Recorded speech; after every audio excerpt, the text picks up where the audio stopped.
Installation of Patiowell 10 feet x 8 feet metal shed top support bar. Before the installation starts, make sure you have all the accessories you need. We start by placing the components 9, GR, and 9 in the direction shown in the video, and then connect them. Once the connection is completed, insert both the left and right sides of the C2 in, being mindful of the assembly direction of component C2. Then place the 2 assembled sidebars onto the top of the W1A board, paying attention to the upward and downward orientation of the bars, and insert the V2 washer before tightening the F1 screw. Note that the hole of the 9th bar is replaced by a slot.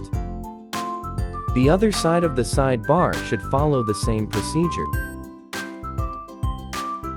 After fixing it, we will do the assembly of the rear support rod. We placed and assembled the 10 LGs. 10 are components according to the video placement direction, and drove F1 screws in the connections. When installing the rear support bar to the house, we need to pay attention to the direction of the installation for the rear support bar so that the direction of the attachment screw holes is aligned with the inside of the house in order to make the upper holes of the bar facing upwards. Then group together the rear support bar and the 2 side bar sets, inserting 2 square tubes on each side.